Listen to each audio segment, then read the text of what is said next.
Assalamualaikum warahmatullahi wabarakatuh.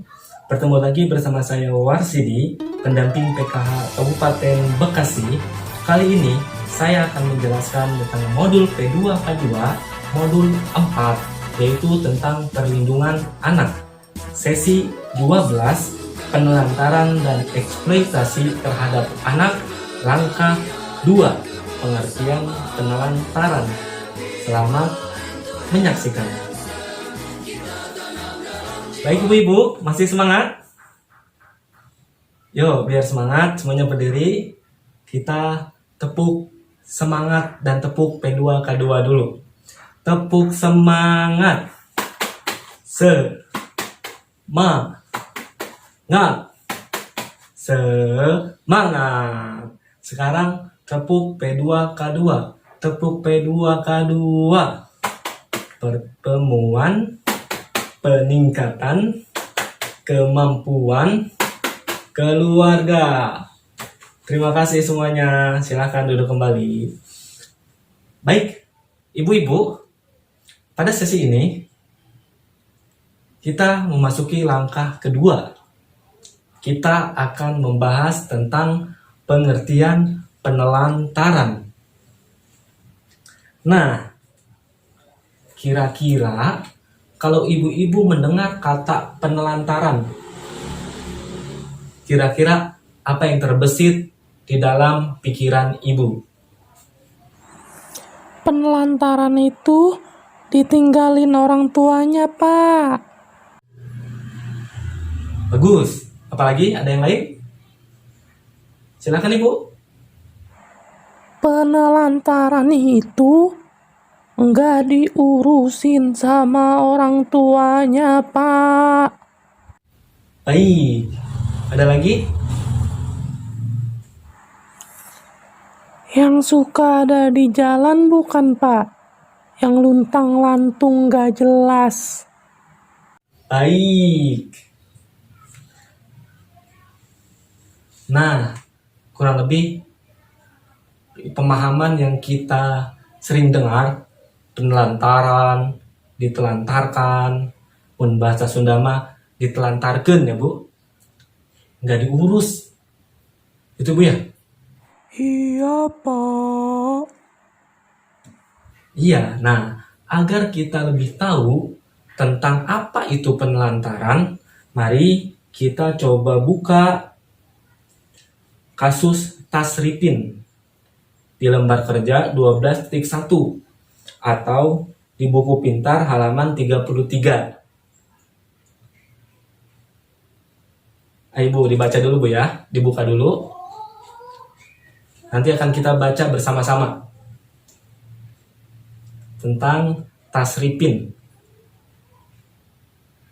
Saya contohkan paragraf pertama Bu ya, nanti dilanjutkan oleh ibu-ibu yang bersedia acungkan tangan.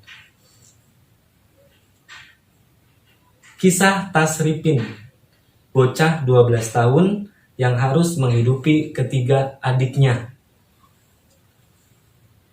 Jakarta. Jauh di sebuah dusun di desa Gunung Lurah, Kecamatan Cilongok, Banyumas, Jawa Tengah, Tasripin, 12 tahun, bocah tanggung dari dusun pesawahan, harus hidup sendiri dan mencari nafkah untuk menghidupi ketiga adiknya. Dandi umurnya 9 tahun, Rianti umurnya 7 tahun, dan Daryo umurnya 5 tahun. Tasripin harus bekerja di sawah agar adik-adiknya tetap bisa makan. Nah, siapa ibu-ibu yang bersedia untuk membacakan lanjutan ceritanya? Saya, Pak. Silakan Bu. Yang paragraf kedua ya, Pak ya? Iya Ibu, yang paragraf kedua lanjutin ya. Baik, Pak. Di rumah bilik kayu dengan luas 5 kali 7 meter persegi dengan satu ruang kamar luas 3 kali 3 meter persegi dan sebuah dapur dengan tungku kayu bakar, serta isi perabotan yang sangat sederhana. Dan hanya terdapat 2 buah kursi panjang dan 1 meja yang beralaskan lantai semen yang sudah pecah. Hidup 4 orang bocah sebatang kara. Ayah mereka pergi bekerja di Kalimantan bersama kakak tertuanya. Sementara ibunya meninggal akibat tertimbun longsor saat sedang mencari pasir 1 tahun lalu. Kini bocah-bocah tersebut harus hidup sebatang kara dan tidur dalam 1 kamar dengan kasur dan bantal yang sudah tampak lusuh dengan ditutupi matras. Ketiga adiknya sangat mengandalkan kakak kedua mereka. Tasripin yang setiap hari harus bekerja di sawah dengan mencangkul, membersihkan sisa-sisa padi, serta menanam padi bersama warga desa pada saat masa tanam. Ibu sudah meninggal dan bapak bekerja di Kalimantan bersama kakak, kata Tasripin. Nah, siapa ibu-ibu yang bersedia untuk membacakan lanjutan ceritanya? Saya, Pak. Iya, silahkan coba dilanjutkan ya Ibu. Baik, Pak. Hampir setiap hari Tasripin mesti pergi ke sawah untuk mencari uang. Lanjutin atau jangan, Pak? Iya, lanjutin aja Bu, tanggung. Baik, Pak. Demi menghidupi ketiga adiknya.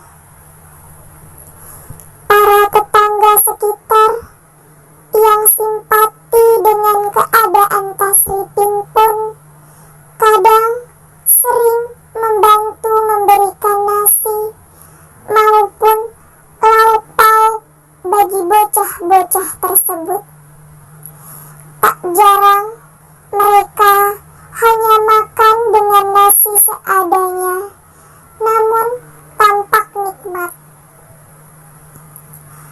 Kalau berangkat ke sawah jam 7 pagi dan pulang jam 12 siang, kadang sehari dapat 30 sampai 40 ribu sehari. Itu beli beras dan sayur, sisanya untuk jajan adik. Jelas bocah yang telah putus sekolah itu. Pagi sebelum dia berangkat ke sawah, Tasripin harus memasak nasi dan sayur untuk adik-adiknya. Selain memasak, dia juga harus mencuci pakaian, menyapu, serta memandikan adik-adiknya. Tapi bukan hanya sekedar memandikan dan memberikan makan untuk adik-adiknya, dia pun bertanggung jawab terhadap akhlak adik-adiknya dengan mengajak adik-adiknya sholat dan mengaji di musola depan rumahnya. Baik, terima kasih kepada Ibu Ika, Ibu Uci, dan Ibu Lastri yang sudah membantu saya membacakan cerita Tasripin. Tepuk mantul untuk ketiganya. Tepuk mantul. Mantul. Mantul. Mantap betul. Baik, terima kasih ya Ibu.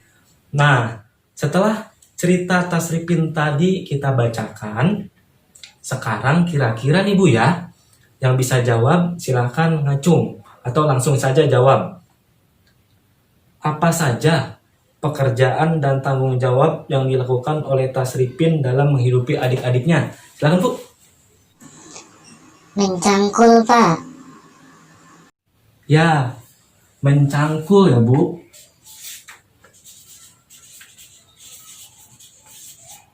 Mencangkul di sawah. Ada lagi Bu? Harus menafkahi adik-adiknya, Pak. Tanggung jawabnya harus menafkahi adik-adiknya. Ya, harus menafkahi adik-adiknya.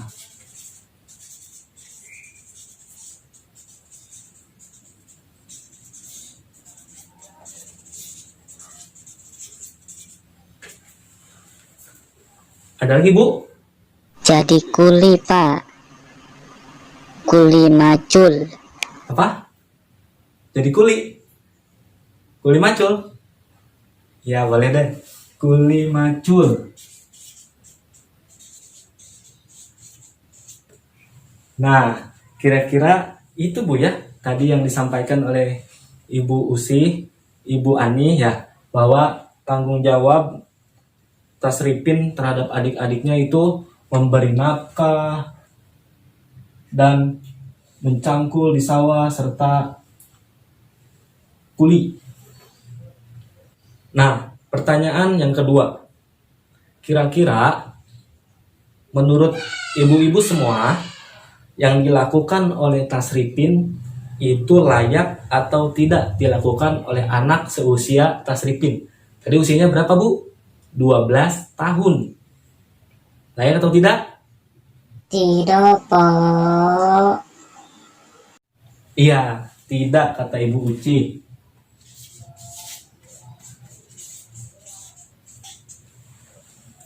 Kenapa tidak Bu?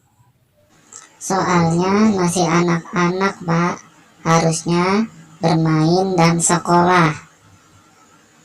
Baik, terima kasih. Kata Bu Uci, kenapa tidak? Karena anak seusianya harusnya bermain dan bersekolah, tidak untuk mencari nafkah.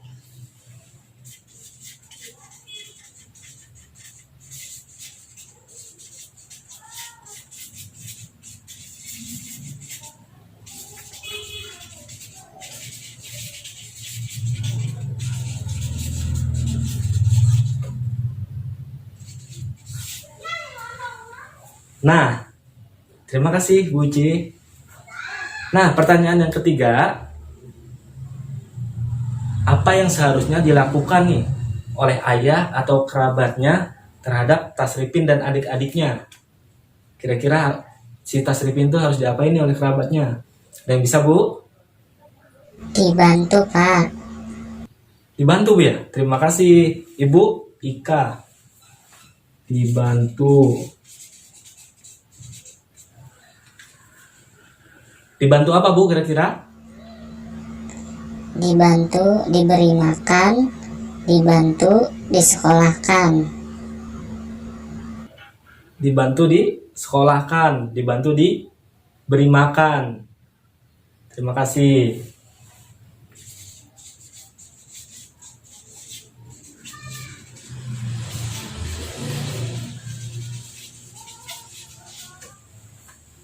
Nah, terima kasih kepada ibu-ibu yang tadi sudah mencoba menjawab beberapa pertanyaan. Tepuk sip dulu untuk ibu-ibu. Tepuk sip. Sip. Sip. Sip. Terima kasih semuanya ibu-ibu. Nah, itu dia tadi sekelumit kisah Tasripin dan beberapa pertanyaan yang sudah dijawab oleh ibu-ibu. Nah, agar kita semakin paham dan semakin mengerti apa itu penelantaran, ibu-ibu harus tetap konsentrasi. Ya Bu ya, karena pembelajarannya akan masih terus berlanjut. Sekali lagi, saya ucapkan terima kasih kepada ibu-ibu yang sudah mau menjawab pertanyaan dan semuanya terangkum jawabannya di sini. Dan kita akan melanjutkan materinya dan ibu-ibu harus konsentrasi. Baik, demikian penjelasan modul 4 tentang perlindungan anak, sesi 12 pengertian penelantaran dan eksploitasi terhadap anak, langkah 2. Terima kasih telah menyaksikan.